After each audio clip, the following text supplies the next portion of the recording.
Vincent, jeudi marquera la fin du mercato d'hiver et on attend toujours de savoir si le Paris Saint-Germain va se renforcer un peu plus que ce qu'il n'a fait jusqu'à présent. Moscardo a signé, mais étant blessé, il est retourné au Brésil. Beraldo a fait ses premiers pas avec le Paris Saint-Germain en défense centrale, mais on attend toujours, notamment peut-être au poste d'arrière droit où, en l'absence d'Hakimi, il manque du monde parce que Mukiele n'est pas utilisé par Luis Enrique. Et au milieu de terrain où il y a du monde pour le coup, mais il y a peut-être un manque de qualité assez criant. Est-ce que Paris va se retrouver le bec dans l'eau jeudi soir ?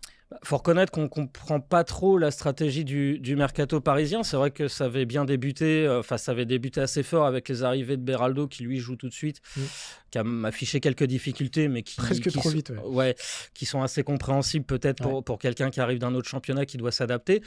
Moscardo était censé renforcer le milieu de terrain, il ne joue pas. Paris se retrouve avec les mêmes limites en fait, qu'on voyait avant le début du mercato et qu'on envisageait avec le départ d'Hakimi à la CAN. Il y a eu l'épisode Mukiele qui a été convoité par le Bayern de Munich. On a cru qu'il allait partir là-bas. Finalement, Paris a plus ou moins fermé la porte, justement parce qu'ils n'avaient pas de remplaçant pour Hakimi.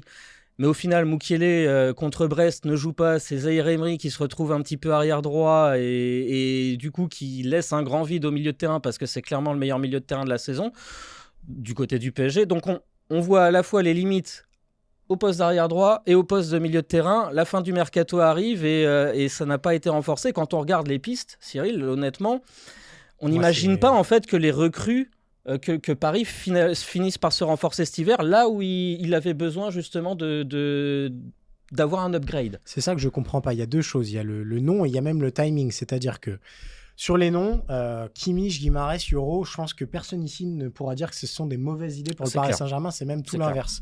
Mais ce ne sont pas des joueurs qu'on attire au mercato d'hiver. C'est des joueurs, on peut commencer à les démarcher dès le mois de janvier, prendre contact avec les agents, avec la direction sportive du club, etc.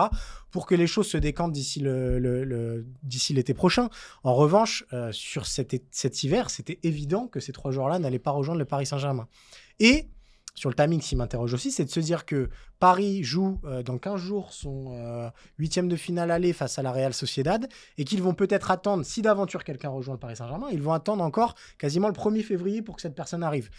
Le temps d'adaptation est quand même très limité. Donc, je ne comprends pas trop la stratégie parisienne qui a été de démarrer très fort le mercato avec Moscardo et Beraldo qui ont besoin, et ce sont des recrues d'avenir qui ont besoin d'un temps d'accoutumance logique, mais que derrière, il se passe 3 semaines où il ne se passe pas grand-chose et qu'au final, on se retrouve dans la dernière ligne droite du mercato sans comprendre ce que Paris va faire et sans savoir si Paris va vraiment se renforcer ou pas dans ce mercato d'hiver. Ouais, c'est ça, c'est complètement l'inconnu. En fait, dans les 3 jours qui viennent, on a l'impression que Paris ne maîtrise pas ce mercato-là. Et finalement, on n'est pas à l'abri peut-être d'une surprise de dernière minute, pas forcément un panic buy, mais clairement, sur ce qui s'est passé contre Brest, on voit qu'il y a des limites, ça doit quand même cogiter. Il y a des manques. Il y a des manques. Après, ça, voilà, le projet de Paris est sur le long terme, c'est ce qu'indique un peu son mercato l'été dernier, même s'il était très dépensier. J'ai du mal quand même à envisager qu'il jette cette saison en l'air. Et puis, malgré tout, c'est une équipe qui est en tête de son championnat, qui est deuxième. Son effectif est quand même assez compétitif. Et pour le coup, ce mercato d'ajustement, pour moi, à l'heure actuelle, ils ne s'en sont pas servis.